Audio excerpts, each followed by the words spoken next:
Welcome to Kidmissing TV. Before I start the case, I just want to say that the kitchen setup is temporary. I am getting a new tripod, and I set up a new filming wall in there.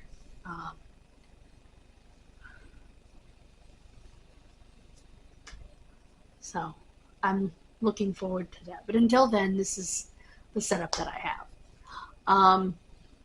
This is the case of the now identified Sumter does, Sumter, South Carolina, because it's now a murder investigation.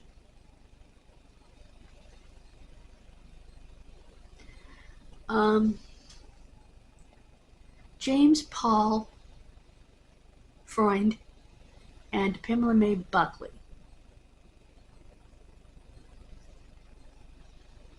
were found, and they were known as the Sumter Does, Jock and Jane Doe, respectively. They were found on August 9th, 1976.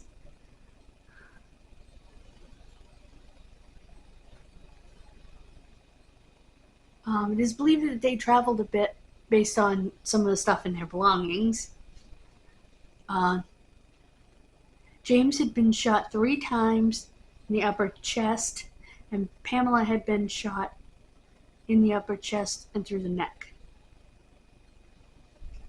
They believe the weapon was a .357 revolver.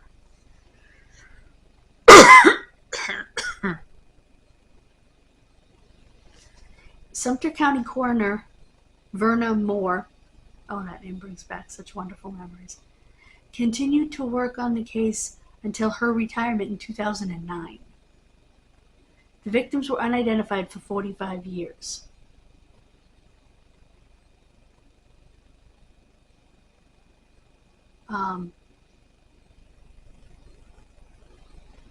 Let's see.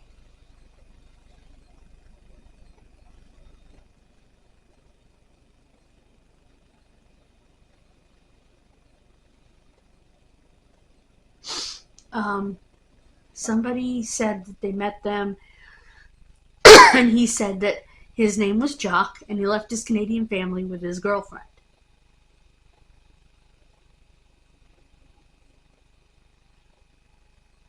And he said his father was a well-known doctor. It was announced on January 19, 2021, that they had been identified by the DNA Doe Project.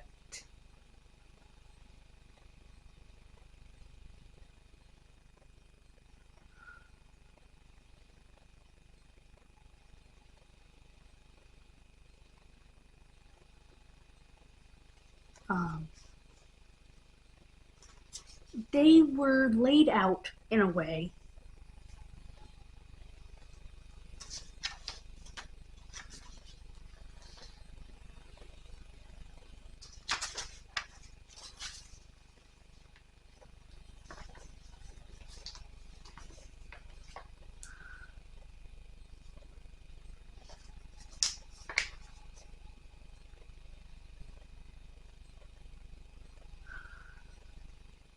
okay, he was married.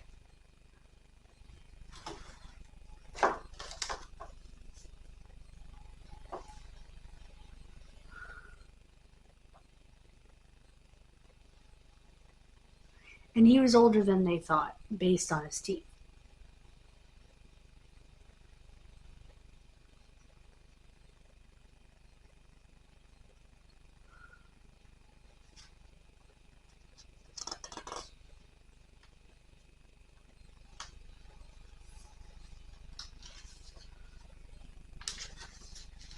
He had had an appendectomy,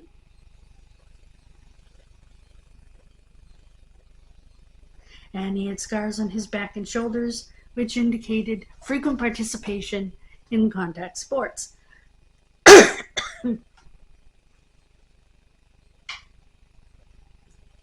He wore a Bulova Accutron watch with a Twist-O-Flex band. In other words, it's a elastic style band.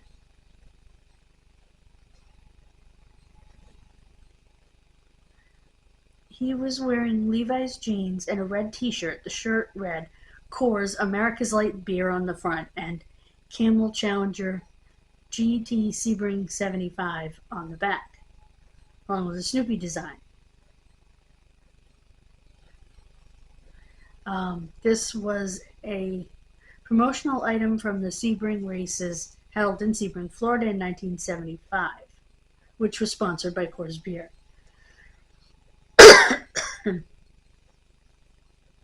He wore no underwear. He carried a pack of Grant's Truck Stop matches.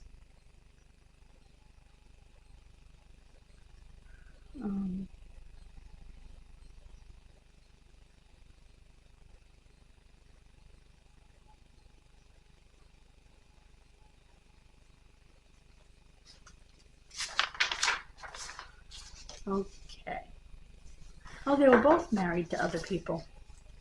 Did they do run off together?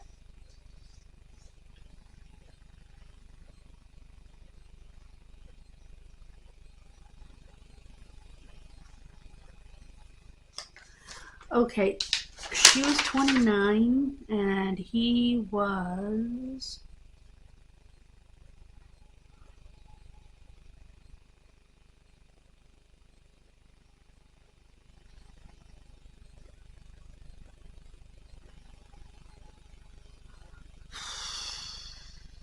Let's see.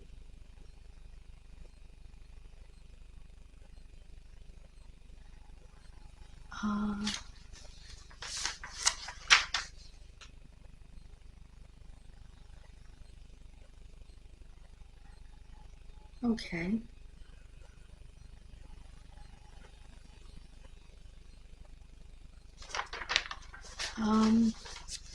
And Freud was from Fitchburg, Massachusetts. Disappeared from Lancaster, Pennsylvania.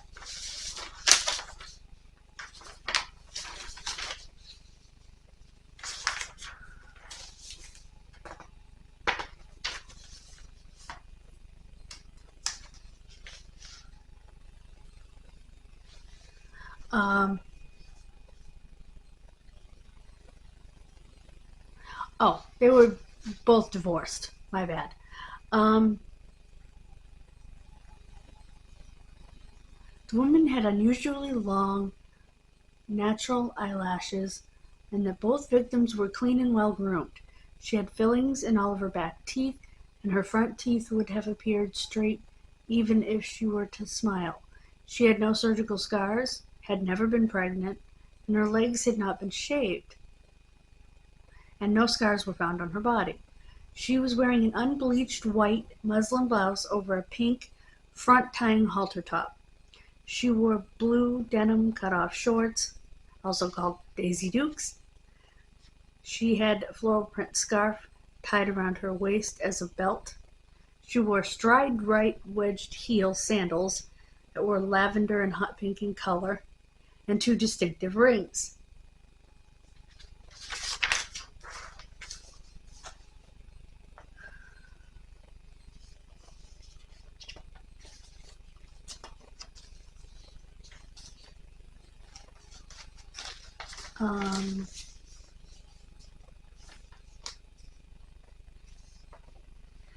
There was a possible suspect.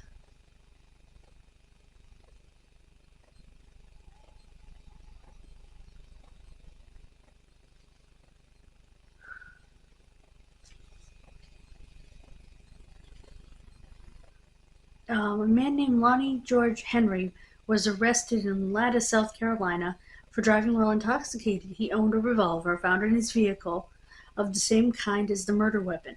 It was proven to be the murder weapon after it was test fired by investigators. Henry, who died in 1982, was located but was not charged because insufficient evidence existed to file charges against this individual with the murders. Huh?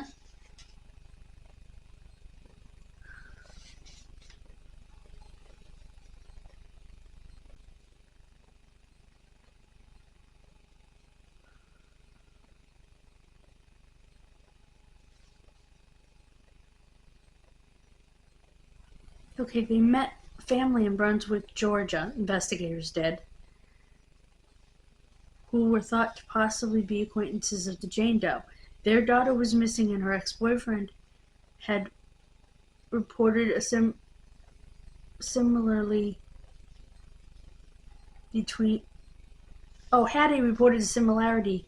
between the female victim and his ex-girlfriend.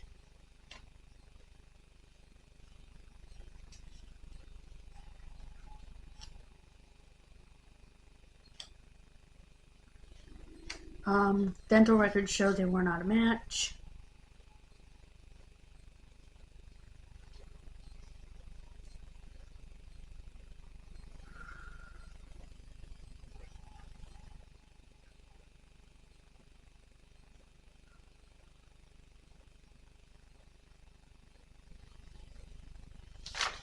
They were even kept in airtight caskets with see-through lids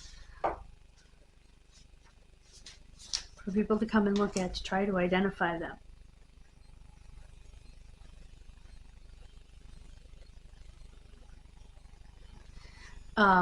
They were interred on August 14th, 1977, 1 year and 5 days after they had been found. They were laid to rest in Bethel United Methodist Church Cemetery in Oswego, South Carolina. Hundreds attended the funeral service. Law enforcement agencies raised several $100s to pay the funeral home. Their graves had granite markers which read male unknown and female unknown.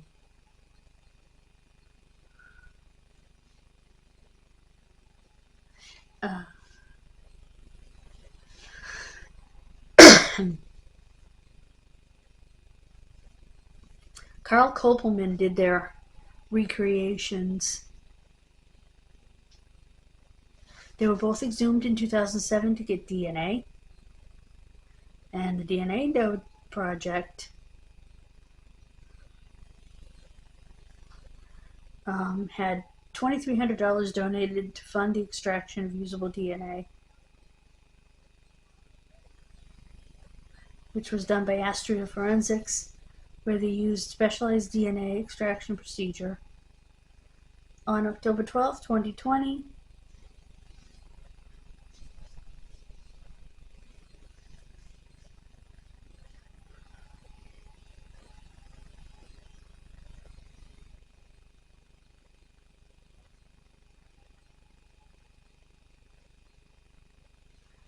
she was from Minnesota but last seen in Colorado Springs.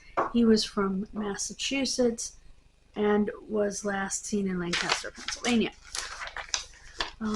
There is no phone number for this case. However, they kind of know who did it. So unfortunately, all they had was proof that his gun was the murder weapon, which I guess means anybody who had access to his gun is a suspect. Not sure, since he kept it in his vehicle. Why did they try, to get him to plead down?